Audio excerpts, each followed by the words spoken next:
Hello नमस्कार दोस्तों। अगर आप बिहार में शिक्षक हैं या कोई भी कर्मचारी हैं और अगर आप जानना चाह रहे हैं कि एनपीएस और यूपीएस में कौन बेहतर है, खासतौर से क्योंकि अभी यूपीएस और एनपीएस की ही बात हो रही है कि ओपीएस की बात तो हो नहीं रही है, तो अगर आप बिहार में बीपीएससी शिक्षक हैं या फिर विशिष्ट शिक्षक हैं तो ये वीडियो आपके लिए बहुत ही महत्वपूर्ण है। आप इस वीडियो से अंदाज़ा लगा सकते हैं कि आपके लिए यूपीएस बेहतर होगा या फिर एनपीएस।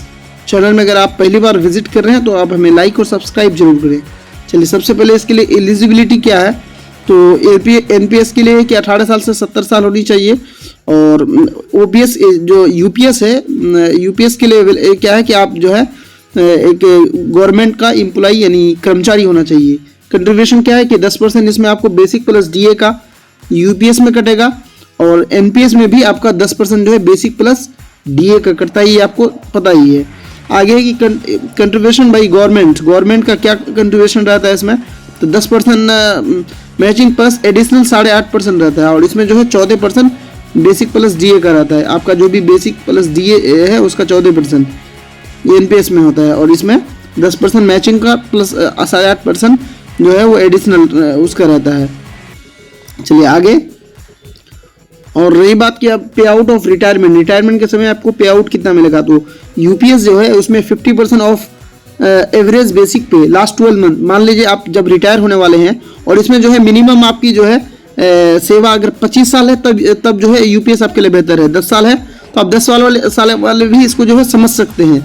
मान लेते हैं कि आपकी जो है बेसिक पे उसमें 70,000 होगी उस समय जब आप रिटायर होंगे, तो उस समय के का जो है 70 हिसाब का हज़ार का 50% यानी 35,000 हुआ प्लस डीए जो रहेगा जिसको डीआर भी बोला जाता है। तो 35,000 मान लेते हैं कि आपका बेसिक पे मिलेगा और उस समय अगर आपको 50% भी अगर बेसिक ये आपका डीए रहेगा तो 17,500 इसमें और ऐड होगा। तो लमसम आप मान के चलिए कि 60-62 हज़ार रुपया महीना आपको जो है यूपीएस अगर आप करेंगे और आपकी अगर सेवा 25 साल मिनिमम बची हुई है तब आपके लिए ये है 60-65 हज़ार रुपया आपको महीना मंथली के हिसाब से मिलेगा। और अगर आपकी सेवा जो है 10 साल से लेकर 25 साल के बीच में है, 10 साल नहीं है, 10 साल से लेकर 25 साल के बीच में, तब आपको जो है एक मुश्त 10,000 टका महीना मिलेगा आपको पेंशन के रूप में। हर महीने आपको जब तक आप रहेंगे 10,000 रुपया महीना मिलेगा। और एनपीएस में यहाँ जो है थोड़ा सा इसके बनिस्बत ज़्यादा अच्छा है। एनपीएस में क्या है कि आप जितना आपका जमा होगा उसका जो है 60% आपको रिटायरमेंट के समय मिल जाएगा और आपका जमा कितना होगा। और अगर मान लेते हैं इसमें 25 साल करते हैं तो इसमें अगर आप 25 साल अगर कर लेते हैं तो आपका लमसम जमा कितना हो जाएगा, मान के चले कि वो 50 लाख आपका या 60 लाख आपका जमा हो जाएगा। एक शिक्षक का हम बता रहे हैं 60 लाख मिनिमम जमा होगा और ये 60 लाख अगर 30 साल अगर आपको जमा रहेगा तो क्योंकि ये 15% के हिसाब से बढ़ते जाता है तो ये उस समय जो है ये 60 लाख रुपए आपको 1.5 करोड़ बन जाएगा। तो 1.5 करोड़ मिनिमम 1.5 करोड़, ये ज़्यादा भी बन सकता है क्योंकि बैंकों में तो हर 8 साल में पैसा दुगना हो जाता है। तो हर 8 साल में अगर आप दुगना कर रहे हैं 60 लाख रुपए को 30 साल में 8 चौक 32 यानी 2 करोड़ 40 लाख बन जाता है। तो हम मिनिमम मान के चलते हैं कि 1.5 करोड़ हो जाएगा।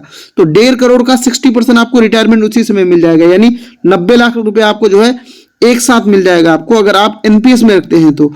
लेकिन आगे और देखिए कि इसमें जो है मंथली आपको जैसे कि यूपीएस में 60-62 हज़ार रुपया महीना मिलेगा तो इसमें कितना मिलेगा, अगर सेम बेसिक पे सारा कुछ सेम रहेगा तो इसमें आपको जो है 15,000 रुपया महीना मिलेगा। इससे ज़्यादा इसमें उम्मीद रखना मतलब बेवकूफ़ी एक तरह से होगी। एनपीएस में आपको मंथली कम मिलेगा लेकिन रिटायरमेंट में आपको मिनिमम 90 लाख या 1 करोड़ टका 1 करोड़ आपको रिटायरमेंट में मिल जाएगा।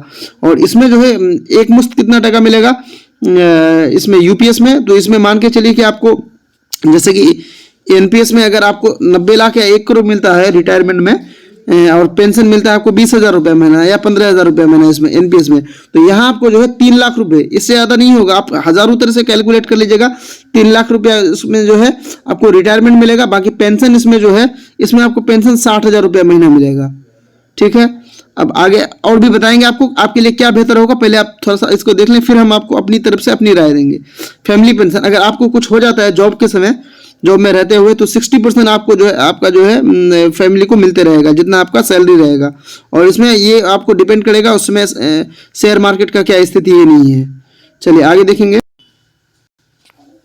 तो अगर आप क्या किया जाए, अगर आपकी सेवा जो है 10 साल से लेकर 25 साल के बीच में है तब तो हम आपको कहेंगे कि आप जो है किसी भी तरह से यानी अगर 10 साल से 12 साल है, 25 साल नहीं, तो 20 साल से अगर ज़्यादा है तो फिर उसके लिए अलग कहेंगे।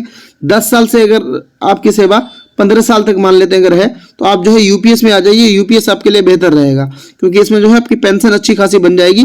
50,000 जो है मिनिमम जो है इसका पेंशन बन जाएगा। रिटायरमेंट इसमें ज़्यादा कुछ नहीं मिलेगा। लेकिन आपकी अगर सेवा 15 साल प्लस बची है और अगर 25 साल या 20 साल बची है, या 15 साल प्लस मान लीजिए इसको, 15 साल से ज़्यादा जितना भी है, तो आप एनपीएस में ही रहिए। एनपीएस में आपको मिनिमम जो है अगर 15 साल आपकी सेवा है तो 70 लाख मिलेगा, और अगर 30 साल तक आपकी सेवा अगर बची हुई है तो आपको 1 करोड़ प्लस मिलेगा। और 1 करोड़ प्लस आपको सिर्फ रिटायरमेंट मिलेगा। अगर पेंशन कम भी मिलता है, मान लेते हैं कि पेंशन 20,000 रुपये महीना मिलता है, तो 1 करोड़ को आप अगर बैंक में रख देंगे तो आपको जो है 8% के हिसाब से अगर ब्याज मिलेगी, तो प्रत्येक साल जो है 8 लाख रुपए जो है खाली यहाँ से बैंक से ब्याज मिलेगी। बाकी 20,000 रुपये मिनिमम जो है आपको एनपीएस से भी मिलने वाली है। तो 20,000 रुपये वहां से, यानी 2,40,000, और इधर 8 लाख, 10.5 लाख रुपया महीने आप जो है 1 करोड़ से जो है आपका आ सकता है। तो इसलिए हम आपको कहेंगे कि अगर आप सरकारी कर्मचारी हैं और आपकी सेवा 15 साल से ज़्यादा है तो आप एनपीएस में रहिए, और 15 साल से अगर कम है तो आप यूपीएस में ही रहिए। धन्यवाद।